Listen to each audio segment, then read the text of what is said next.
Bonjour et bienvenue sur le site du podcast Histoire en série, créé et animé par Nicolas Charles et Johan Chanoir.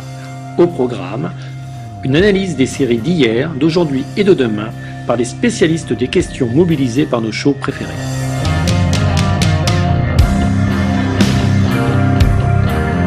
Histoire en série, c'est le podcast qui met en relation histoire, sciences humaines et séries.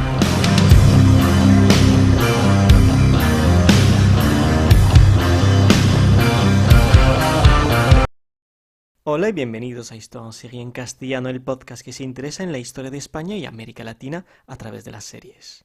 Quien presenta este episodio soy yo, Sonny Sassi, y dejad que os cuente que lo que os propongo hoy es un viaje deslumbrante. Nos vamos a Amazonía, pero ojo, con una promesa, o mejor dicho, con un compromiso, el de no dejarnos llevar por el exotismo. Para recorrer aquella infinita y, sin embargo, muy amenazada selva, contamos con la ayuda de una guía espectacular en la persona de Morgana Herrera. Bienvenida, Morgana, y gracias por aceptar mi invitación. Hola, Sonny, gracias a ti.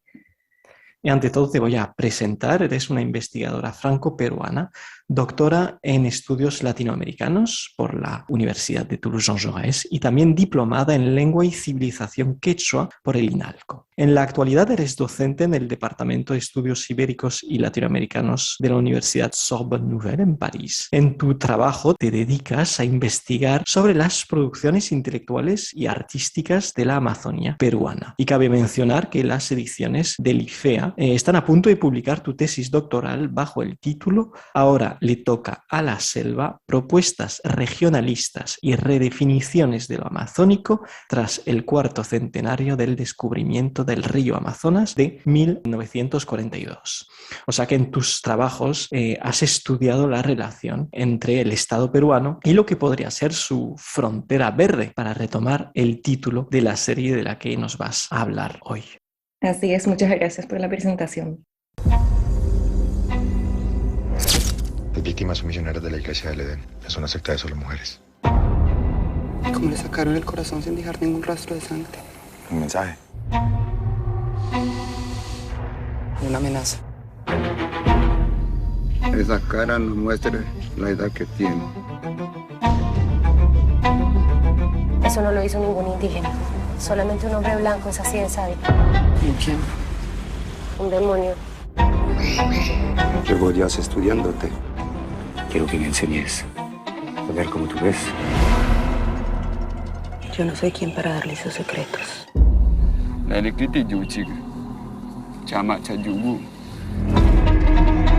Tengo miedo. Tienes que ver más allá de ti misma.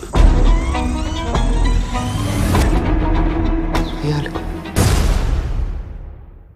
Primera pregunta, Morgana, acabamos de escuchar el avance. ¿Podrías tal vez presentarnos la serie y así aclarar en qué parte de Amazonía se centra Frontera Verde? Ya que hemos hablado mucho de Perú, sin embargo, no es una serie peruana.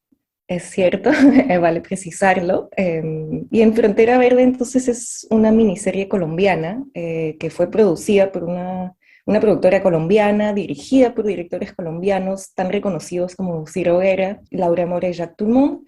Y son 8 episodios que están en Netflix, que se estrenaron en el 2019. Y fue rodada, y cabe realmente, creo que merece la pena decirlo, porque es muy difícil rodar en la Amazonía, y eso fue el desafío, uno de los directores que rodaron en la frontera, lo que llamamos la trifrontera amazónica, es decir, el punto en la Amazonía que reúne a Colombia, Perú y Brasil, y fue rodada del lado colombiano, en la ciudad de Leticia, que tiene otro nombre en la serie, y también en la selva alrededor de la ciudad, ¿no? Entonces, es realmente, muchos directores lo han mencionado, rodar en la Amazonía es un desafío en sí, entonces creo que por eso, como dices, es importante empezar por señalarlo, ¿no? Sí, colgaremos incluso un mapa en Twitter para que los oyentes puedan ver que se verifica así en el extremo sur y también el extremo este de Colombia. Creo que se ha vinculado la serie con el género del film noir. Entonces, ¿qué elementos de la historia remiten a ese género y, más básicamente, qué cuenta la serie? Sí, por supuesto, debí mencionarlo desde el comienzo. La propuesta de los directores y la productora es hacer una intriga tipo film noir en la Amazonía, ¿no? Este es como que el inicio del proyecto. Concretamente, como lo vemos en la historia, la serie empieza con el descubrimiento del cuerpo de unas mujeres que fueron asesinadas en la Amazonía colombiana, cerca de el pueblo de Yurumí, que es en realidad Leticia, en realidad, y son unas monjas de una congregación que se llama la Congregación del Edén, la Iglesia del Edén. Dentro de estas mujeres asesinadas hay una mujer indígena que es asesinada de otra manera, le han retirado el corazón, es muy impactante de hecho descubrir ese cuerpo. Y entonces la serie también empieza con la llegada de una detective que es mandada desde la Fiscalía de Bogotá, desde la capital, para investigar estos crímenes. Y esta detective, llamada Elena Póveda, va a contar con la ayuda de un policía local que está basado en Yurumí, que se llama Raimundo Bueno. Y vemos desde el comienzo toda la dinámica que hay entre esta detective mandada desde la capital a esta zona considerada de frontera, ¿no? Como bien lo dice el título de la serie, cuenta con la ayuda de este policía que es, de hecho, un policía indígena, que es el único que no es corrupto. Vemos como toda la policía del pueblo de Yurumí está totalmente, digamos, bajo la influencia de los narcotraficantes, de los traficantes de madera que ejercen en la región. Y bien, entonces estos dos policías van a investigar entonces el crimen, pero rápidamente, en realidad lo que más intriga, y es ahí donde quizás no sea tanto un film noir, sino realmente una serie sobre el universo amazónico, lo que más intriga es el cuerpo de esta mujer indígena, que se llama Uche, porque no tiene ningún rastro de envejecimiento, y con la autopsia nos damos cuenta de que su cuerpo, su ADN, en realidad está mezclado con ADN de árboles y flores, ¿no? Entonces, esa va a ser una de las líneas de relato de esta serie, es investigar quién es esta mujer, ¿no? Entonces vamos a pronto seguir dos líneas de tiempo. Una va a ser la investigación policial y la otra va a ser la línea de tiempo del pasado de Uche, esta mujer indígena de un pueblo que se llama Mananuk, pero que no es un pueblo que exista. De hecho, ninguno de los pueblos indígenas que se menciona en la serie existe, ¿no? Entonces descubrimos que esta mujer, Uche, en su juventud huyó de la violencia de la explotación del caucho, que creo que es un tema que luego podemos conversar, ya que supuso un genocidio para muchos pueblos indígenas de esta zona del Putumayo, entre Perú y Colombia, y va a ser acogida por otro pueblo indígena y formada por una especie de chamán, ¿no? Que se llama Yua, y que tiene también el poder de no envejecer. En realidad, él le va a enseñar este poder de no envejecer porque es lo que la serie llama un guardián del bosque o un caminante eterno. Y se llama un caminante en referencia a una planta muy peculiar de la Amazonía, que son las palmeras caminantes. Son palmeras que tienen las raíces fuera de la tierra y entonces se diga que caminen, ¿no? Entonces, este poder debe ser uno con la naturaleza, con la selva, ¿no? Y de ahí ser el guardián de esta selva. Y en esta línea de tiempo también conocemos al personaje de Joseph, que es un médico alemán y pronto, es un poco cliché, pero vamos a aprender que es un nazi, y que quiere adquirir este conocimiento de poder conversar con la selva o la manigua, como se dice en Colombia. Y entonces, a raíz de este encuentro entre Joseph, el médico nazi, y Yua y Uche, Yua y Uche van a separarse porque van a tratar de manera distinta el encuentro con Joseph, ¿no? Lo siento, es un poco complicada la serie porque tiene, como decía, varias líneas temporales, ¿no? En paralelo a esta línea de tiempo del pasado de Uche, seguimos la investigación contemporánea, que no hay una fecha precisa, pero suponemos que es cuando se estrena la serie, entonces 2018, 2019, y vemos entonces cómo la investigación de Elena, la detective mandada de Bogotá, va a interferir con todos los asuntos locales, todos los tráficos locales, va a perturbar un poco el orden impuesto entre los traficantes y la policía, ¿no? Que tienen toda esta organización. Y en esta línea de tiempo vamos a también seguir el pasado de Elena. Entonces aprendemos que Elena en realidad nació en Yurumí, en la selva, es la hija de una botanista y un antropólogo, y aprendemos que sus padres habían albergado a Uche cuando Uche huía del médico nazi y cuando la madre de Elena estaba por dar a luz, y entonces Uche va a salvar a Elena, que está en el vientre de su madre, porque es un embarazo complicado, y con esta relación le transfiere a Elena el poder de la manigua, ¿no? El de la selva, de entender, de formar parte de la selva y ser una guardián también de la selva, ¿no? Y entonces estas dos líneas se van a volver a encontrar en el presente cuando Elena se da cuenta de que el cuerpo de esta mujer indígena cuyo corazón ha desaparecido es el de Uche, de esta mujer que ella conoció de niña.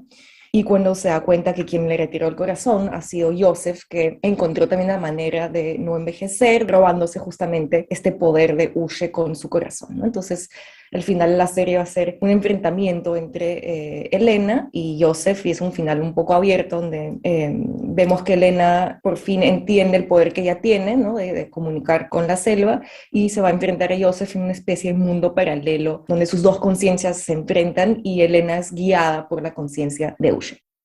Lo que se destaca de este resumen es que si la serie pertenece a la categoría de film noir, pues no se limita a eso. Incluso creo que tú dirías que esa dimensión policial o de suspense casi es un aspecto adjetivo, ¿no? Secundario respecto a otros temas mucho más importantes, ¿no?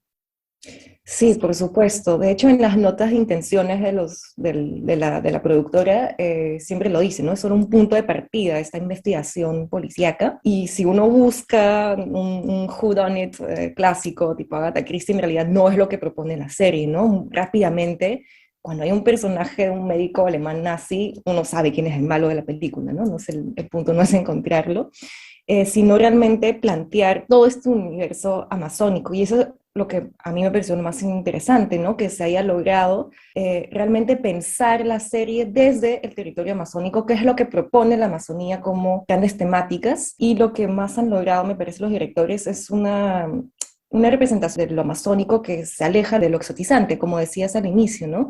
El propósito es mostrar al contrario la diversidad de la Amazonía y no lo que llamamos, ¿no? el infierno verde, que es un poco un cliché de las representaciones de lo amazónico desde las crónicas de la conquista. En realidad, desde siempre se plantea la Amazonía en los distintos relatos como un infierno verde, expresión que de hecho se utiliza mucho en, por ejemplo, la literatura que llamamos la novela de la selva, que es un género que se cultivó mucho también en Colombia.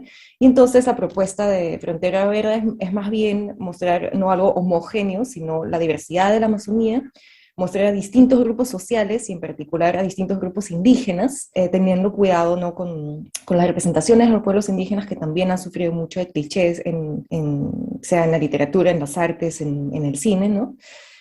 También plantea muy bien las relaciones entre humano y no humano, que es un tema que está muy de moda, pero que vale la pena destacar, que surge mucho del descubrimiento por antropólogos, por personas de las ciencias sociales, de los pensamientos amazónicos, ¿no? Cómo desde la Amazonía se plantea otra relación a lo no humano. También se plantea una visión ecologista, ¿no? Una relación, digamos, no de predación de la selva, sino más bien una relación bastante ambientalista.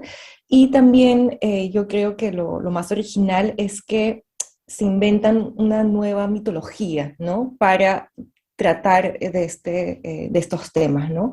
Y además, un tema que a mí personalmente me interesó bastante, es cómo se plantea la historia de la explotación del caucho, como un telón de fondo de la serie, como un trauma no superado, como una historia de la violencia que está ahí, latente, pero tampoco digamos, lo enfrenta directamente. No es para nada una serie sobre la explotación del caucho y su violencia y lo que supuso para los pueblos indígenas desde finales del siglo XIX hasta inicios del XX, sino que es algo que está presente, ¿no? Y que si uno está interesado por el tema lo puede investigar, pero que la serie no digamos, lo plantea de una manera científica, sino como parte de la historia de este territorio amazónico.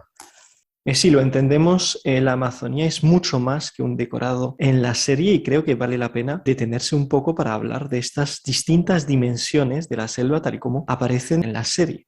Respecto a algo que llama la atención, creo que es el título, o el hecho de que el título hable de frontera, lo que de inmediato problematiza el estatus de esta zona, pues sugiere que la selva ya es el límite del Estado colombiano cuando, y lo vemos en cualquier mapa, la Amazonía no es una frontera, sino parte integral del territorio colombiano. Así que lo que se esboza ya con el título es una relación, pues digamos, bastante ambigua con el Estado. ¿Qué pasa luego en la serie al respecto? Sí, por supuesto. Creo que la manera de verlo más claramente en la serie es lo que decía al comienzo en el resumen, con esta relación entre la detective mandada desde la capital, desde la centralidad, ¿no?, del país, a esta zona considerada de frontera, ¿no? Como dices, la Amazonía es parte integral del Estado colombiano, pero hay que saber que la historia de la Amazonía es una historia de conquista hasta el siglo XIX. La Amazonía ha sido, digamos, dividida por las fronteras de los estados, naciones de América Latina, pero en realidad es una zona que tiene también una cierta unidad geográfica que ha sido trastocada por esta construcción de las fronteras nacionales, ¿no?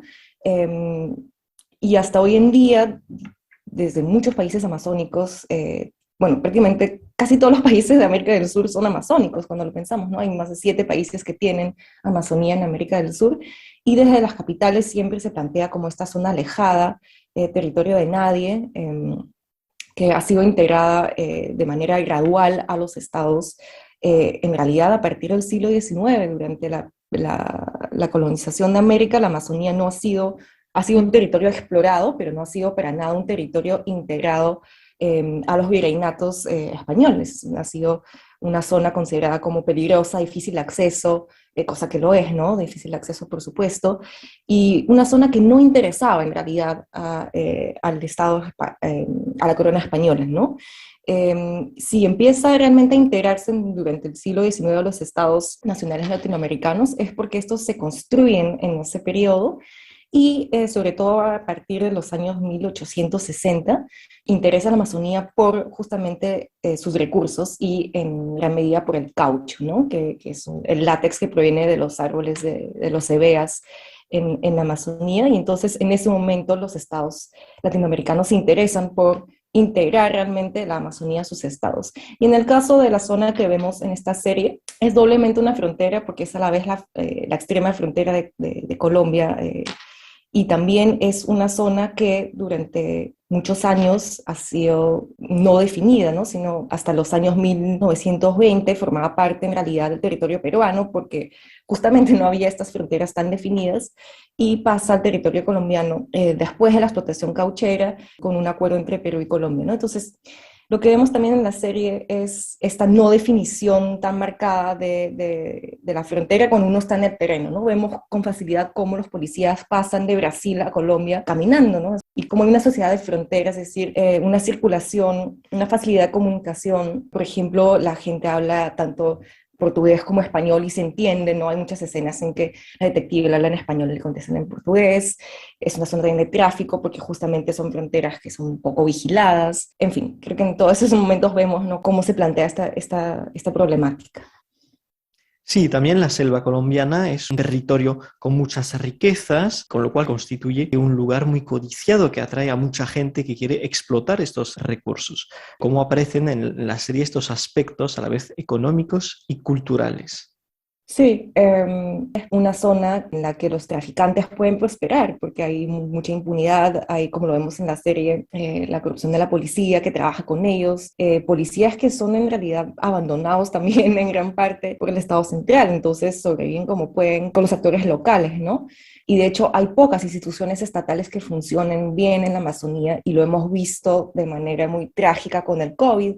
La Amazonía ha sido uno de los territorios más afectados porque no llegaba, digamos, toda la política sanitaria no se implementaba bien en estas zonas alejadas, ¿no?, de los centros de poder y decisión. Entonces, en la serie, por ejemplo, vemos a un personaje muy importante que de hecho es interpretado por un actor ecuatoriano, lo cual también muestra, ¿no?, estas mezclas, esos contactos con otros países amazónicos. Vemos a un personaje, decía, de un talador ilegal, ¿no?, un traficante de madera, que es uno de los muchos tráficos que hay en la Amazonía, ¿no?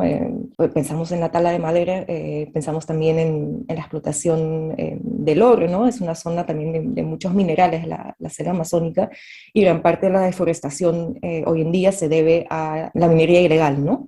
Entonces, esto no se ve directamente en la serie, pero se menciona de vez en cuando, ¿no? Se habla también mucho de los narcos, porque efectivamente, y sobre todo en un país como Colombia, ¿no?, la selva ha sido refugio de varios traficantes, y en particular de narcotraficantes, ¿no? Vemos también toda esta economía vinculada a estas explotaciones ilegales. Pienso en las escenas, no sé si son rodadas en Brasil, pero en todo caso que se dice que son en Brasil, este talador ilegal de madera tiene un nightclub, ¿no? Vemos toda esta red también vinculada al mundo de la noche y la prostitución. También vemos la explotación de madera que él maneja en la selva misma y vemos cómo es toda una sociedad muy mezclada, ¿no? Donde hay traficantes de madera que son blancos mestizos como este personaje, pero también indígenas, ¿no? Por eso digo que la serie no tiene una visión idealizada de qué cosa es la Amazonía, ¿no? La Amazonía es también un lugar urbanizado de explotación ilegal, de también abandono del Estado, pero también de explotación por el Estado, en fin. Todas estas dinámicas se ven, creo, bastante bien en la serie. También aparece una institución importante que es la Iglesia.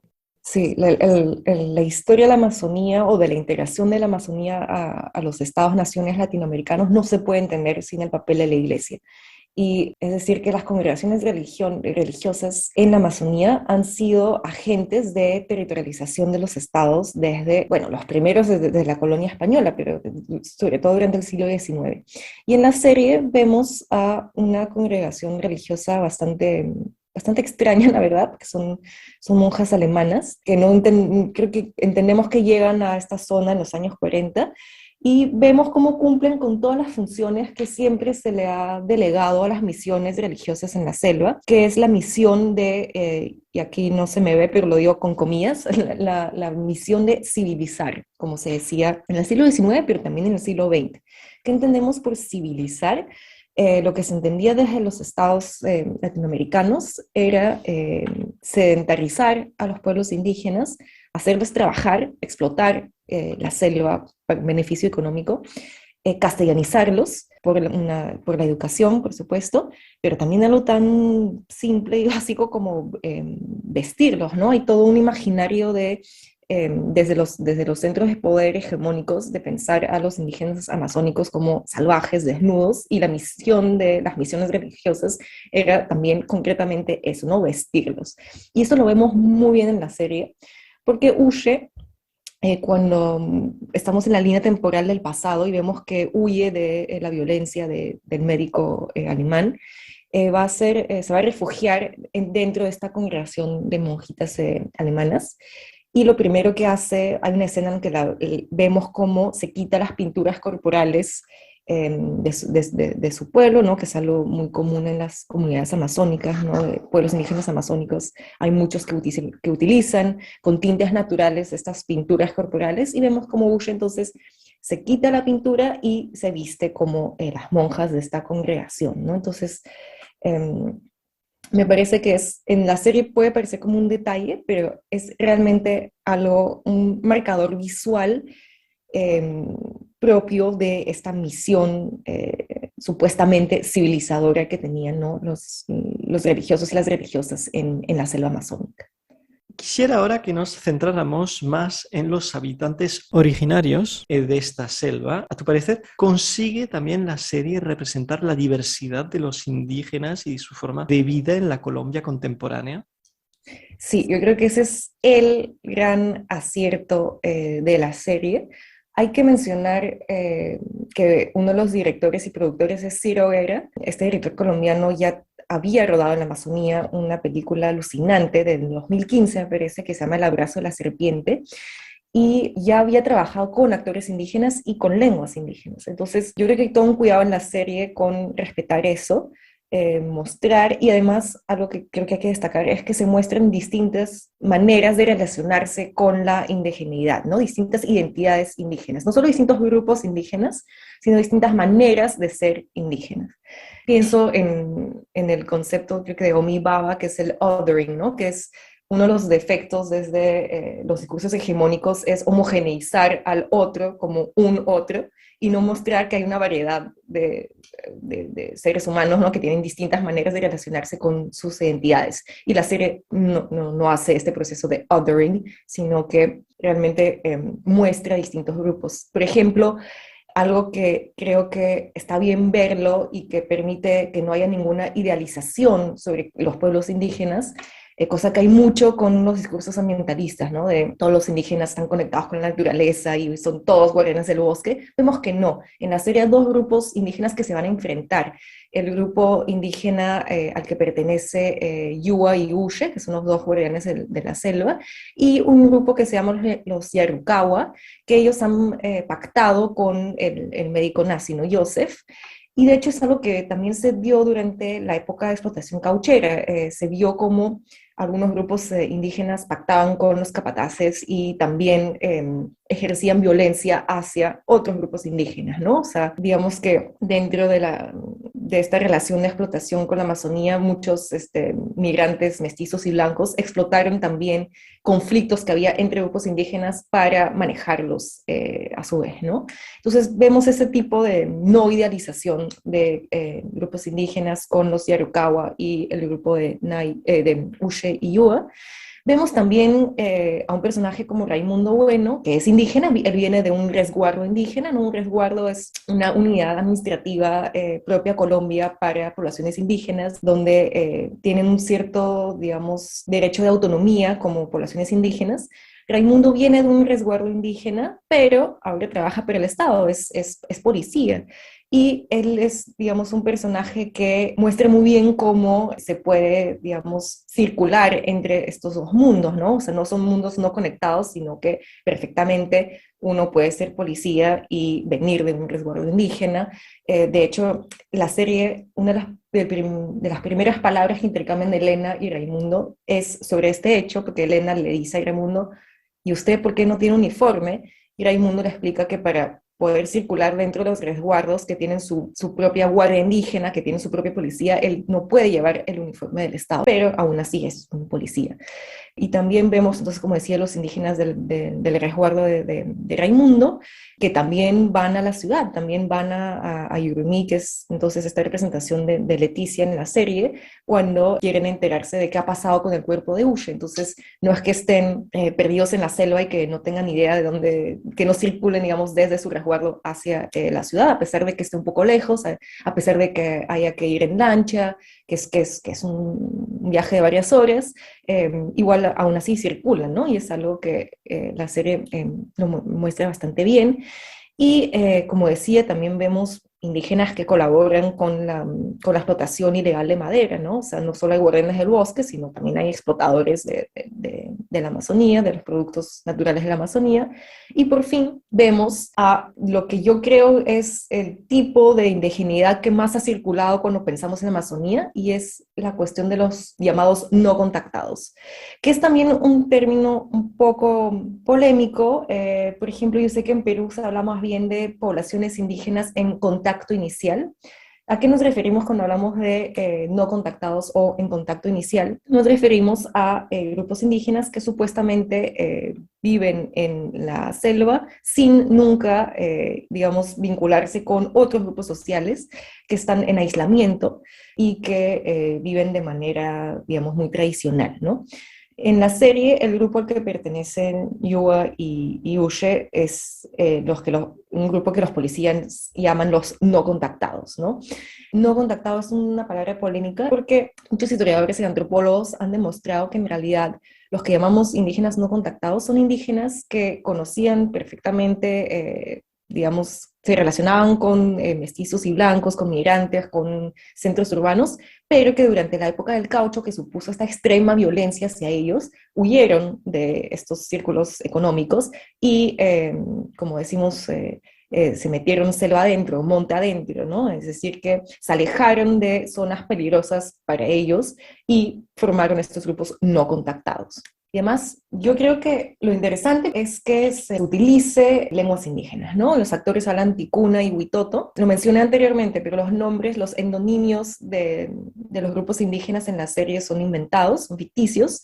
En realidad, los actores son principalmente de origen huitoto, que es uno de los grupos que más fue afectado por la violencia del caucho en esta zona del Putumayo. Entonces, por el uso de la lengua, yo creo que se les da un espacio bastante, digamos, respetuoso e importante, y además la serie empieza con una voz en off en lengua huitoto, ¿no? En realidad empieza con el sonido de la selva, con el sonido de bichos y de serpientes sobre las hojas de la selva, y encima de estos ruidos de la naturaleza escuchamos una voz en off, que es la voz del personaje de Yua, y que habla en Huitoto, ¿no? Entonces hay algo bastante fuerte, me parece, de empezar una narración desde el sonido de la Amazonía y con una lengua indígena que ha tenido poca representación en lo audiovisual, ¿no? Fuera de los proyectos que justamente ya había realizado Ciro Vera. Por otro lado, tampoco hay que ser ingenuo, o sea, Ciro Vera no es un director indígena, ¿no? O sea, no es que tampoco hay una autorrepresentación de lo indígena en esta serie, sino que es un director respetuoso de pueblos indígenas, pero que también sabe que es algo que funciona bien, ¿no? Como decía, este discurso muy de moda hoy en día, no humano, ambientalista, ecologista, siempre se vincula con indígenas amazónicos. Entonces, también yo creo que es intención, ¿no? Aún así, a mí me pareció un acierto empezar así y darle la palabra, literalmente, a estos actores indígenas, a pesar de que me parece que la actriz que interpreta a Uche no es indígena, y de hecho se utiliza mucho la voz en off cuando ella habla, porque me imagino que no es fluida en Huitoto, ni mucho menos, ¿no? Y precisamente lo acabas de mencionar, otro aspecto insoslayable al hablar de la selva es hablar de la mismísima naturaleza, ¿no? Entonces, lo que te quiero preguntar es saber si se trata de una serie ambientalista. ¿Tú qué opinas? Yo creo que dialoga con el discurso ambientalista, porque para cualquier bien de la serie, la Amazonía siempre evoca eso. Entonces uno no puede no evocar el discurso ambientalista, ¿no? Pero lo que hace la serie es retomar la idea de que antes de hablar de ambientalismo occidental, ¿no? De las ONGs o a lo europeo, también hay una relación con la naturaleza y en particular con las plantas que no viene de este discurso, sino que viene de un convivir de pueblos indígenas con esta realidad, ¿no? Y me parece que la serie nos invita a pensar con la selva, ¿no? A pensar con las plantas, literalmente, de la selva, mostrar cómo se puede convivir con ellas. De hecho, por eso es tan importante el descubrimiento de que el cuerpo de Uche tenga ADN que proviene de las plantas, ¿no? Es un poco una invitación a mezclarnos con las plantas, literalmente, y de hecho es una de las obsesiones del médico nazi Joseph, ¿no? Dentro del pensamiento nazi, a él lo que le interesa es encontrar la manera de ser encontrar al hombre superior, ¿no? Y para él, el que ha fusionado con las plantas tiene esta capacidad, ¿no? Entonces, vemos también que hay distintas maneras de verlo. Hay una manera muy, digamos, pachamamista, muy de moda, de relación con lo no humano, pero también vemos que puede ser recuperado por otras vías, ¿no? Me parece también que vemos, o sea, lo interesante de la serie es ver cómo uno que no viene de la Amazonía puede entrar en relación con las plantas de una manera que sea respetuosa y no depredadora. Porque si vemos solo el personaje de Joseph que quiere conquistar este conocimiento sobre las plantas, ¿no? De robárselo literalmente a los guardianes del bosque, que son Yua y Uche, también vemos que hay otra manera de relacionarse, ¿no? con la naturaleza, y pienso en el personaje de la madre de Elena, que es botanista. Y aquí creo que valdría la pena precisar que en Colombia ha impactado mucho dentro del imaginario de lo botánico el hecho de que la primera gran expedición botánica de la corona española, del Reino de Nueva Granada en realidad, ha sido realizada en Nueva Granada, en Colombia, ¿no? Y me refiero a la expedición de José Celestino Mutis, quien de hecho también era médico como Joseph, y que emprende esta gran expedición de clasificación, de exploración de la naturaleza colombiana en general, y en particular de la Amazonía, ¿no? Es una expedición que tuvo lugar entre 1783 y 1813, que parte evidentemente de una lógica económica de pensar la naturaleza como una fuente de riquezas, pero vemos también en la serie la manera contemporánea que tiene la madre de Elena, que es botanista, que no es una relación económica, sino una voluntad de difundir el saber sobre las plantas, porque las plantas son fuentes de curación, ¿no? Y esta relación respetuosa que ella tiene con las plantas lo vemos por el vínculo que construye con Uche. Uche no ha querido compartir sus conocimientos con Joseph, el médico, pero sí con la madre de Elena. Y de hecho, Elena puede ser pensada como una síntesis de todos estos saberes, ¿no? Elena tiene el poder de Uche, pero también tiene un saber, digamos, occidental botanista, y no es un personaje que se ha presentado como una depredadora a diferencia de Joseph. En el caso de Joseph, creo que podemos hablar claramente de lo que muchos teóricos indígenas han conceptualizado como el extractivismo epistémico, es decir, no solo una relación depredadora capitalista con los recursos naturales de la selva, o de otras regiones, sino que también alguien como, por ejemplo, Silvia Rivera Cusicanqui, que es una teórica indígena boliviana, ella ha hablado de un extractivismo epistémico, es decir, cómo los científicos del norte global han también explotado los saberes locales y principalmente indígenas, ¿no? Y es el objetivo de Joseph. Joseph literalmente le saca el corazón a Uche para extraer su conocimiento, ¿no? Bien, entonces también eso, ¿no? Quería realmente señalar que la serie no tiene una visión dicotómica de cualquier blanco extranjero que venga a la selva viene a robar los saberes de la Amazonía, sino que hay un personaje como la madre de Elena y la misma Elena que tiene una relación respetuosa con estos saberes. Y pienso también en la representación de las plantas en general en toda la serie. Las plantas están muy presentes desde el comienzo. Cuando Elena llega a Yurumi, le proponen en el bar donde va para un poco relajarse del viaje, le proponen un vaso de chuchu, pero en la serie le dicen chuchuhuasa, pero en Perú le llamamos chuchuhuasi, no me acuerdo exactamente el nombre, pero el chuchuhuasa es un alcohol fermentado con raíces amazónicas, ¿no? Y que tiene distintas virtudes. Entonces vemos cómo incluso el centro más urbano, las plantas están presentes y el barman le dice, esto te va a curar lo que tienes, ¿no? Y lo vemos también en la congregación de las monjas alemanas, que se llama la congregación del Edén, tienen también toda viven en realidad de la venta de distintos bálsamos que producen con plantas amazónicas, y de hecho es un conocimiento que ellas tienen porque Uche ha sido albergada por esta congregación y Uche ha compartido, no con las madres superiores alemanas, sino con las jóvenes de su edad, que en la segunda línea temporal se vuelven, digamos, la nueva congregación del Edén. Ella ha compartido con ellas estos saberes y entonces las monjas ahora producen y venden ungüentos y bálsamos en el mercado del centro urbano. Entonces estos productos que les permite vivir, pero también, digamos, difundir un saber medicinal con estas plantas. Entre toda esa flora hay una planta que se distingue, me refiero al árbol del caucho, que dio lugar, y lo hemos mencionado, a lo que se llamó la Guerra del Caucho. A ver si puedes un poco recordar de qué se trata y comentar cómo se manifiesta esta memoria, ¿no?, de este pasado doloroso en la serie. Sí, por supuesto. La Amazonía se volvió el centro del mundo industrial a partir de los años 1800. Empiezan los años 1860 y en realidad lo que llamamos el boom del caucho empieza en 1880, por esa década. Y es bastante breve en realidad este boom del caucho. Los historiadores suelen decir que se explota de manera masiva e industrial el látex natural amazónico entre 1880 y 1914. Y es un momento de las revoluciones industriales, evidentemente, en el que se necesita producir mucho caucho para las llantas de los automóviles, de las bicicletas, etcétera, ¿no?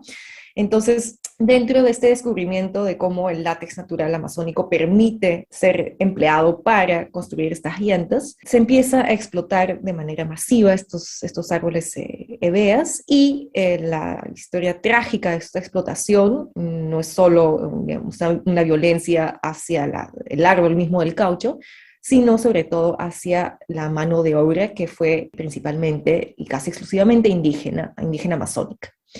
Dependiendo de la zona donde nos situamos, esta explotación llegó a grados de violencia que fueron realmente extremos, y probablemente la zona donde la violencia llegó a su punto álgido y que desembocó en un genocidio de más de 40.000 vidas indígenas, es en la zona que llamamos del Putumayo, es decir, la zona que no tenía en la época una frontera definida entre Perú y Colombia, que es la zona de la serie, ¿no?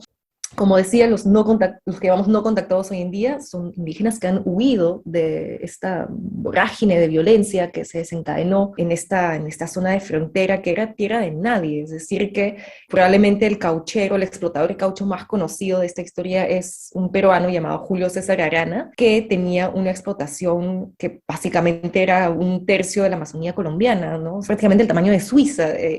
Julio César Arana tenía en su explotación, se comportaba, perdón, en su explotación un rey, un dirigente, ¿no? O sea, él, según él, defendía la frontera peruana de los colombianos porque él mandaba en este territorio de nadie donde no había presencia del Estado. Digo territorio de nadie, obviamente sí había personas, había pueblos indígenas, me estoy refiriendo a cómo se percibía este territorio desde los centros de poder. Y entonces este personaje de Julio César Arana, en su explotación, esclavizó a cantidades de pueblos indígenas, principalmente huitotos y boras, y los actores que vemos en la serie vienen de estos grupos indígenas, ¿no?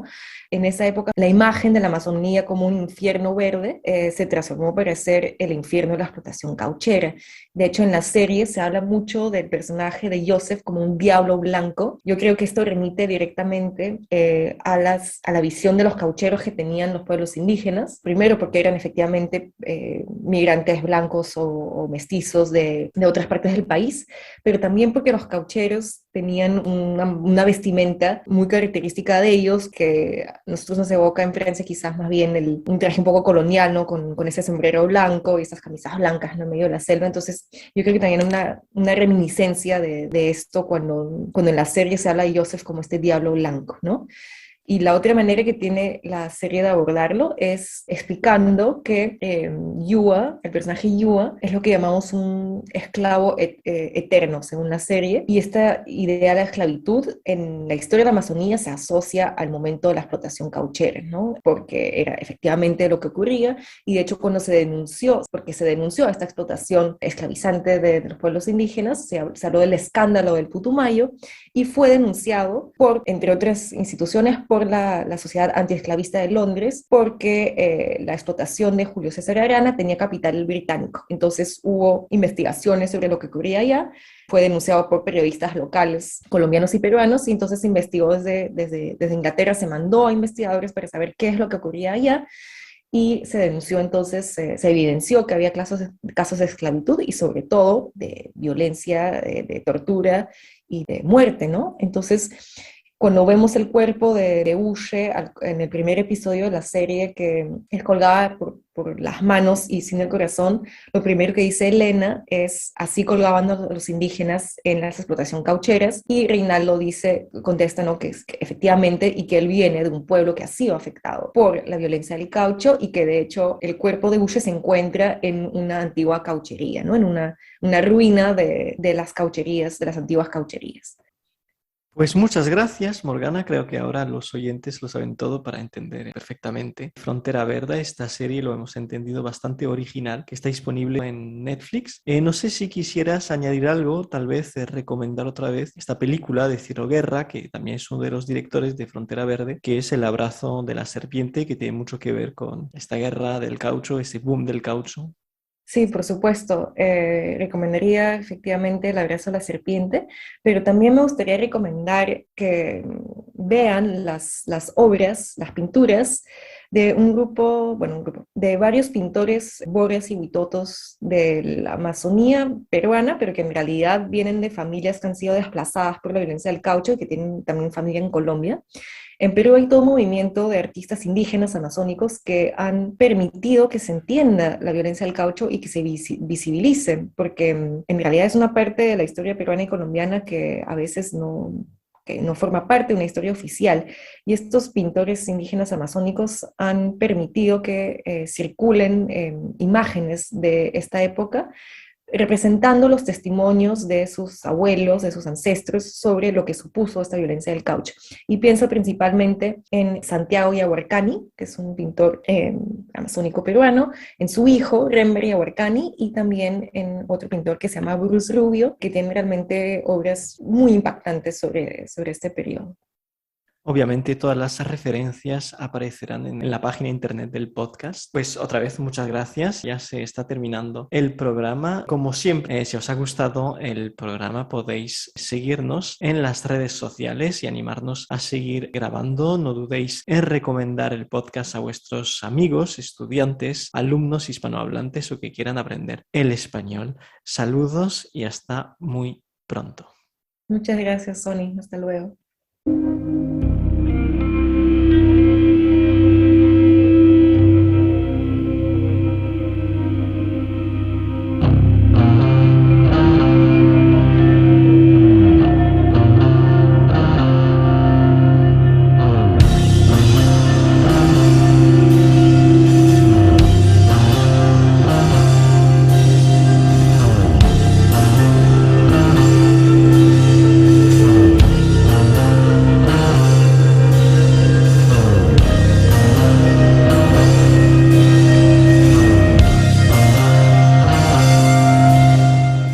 Retrouvez-nous sur Twitter @Histoire en série pour connaître le programme à venir ainsi que des conseils bibliographiques.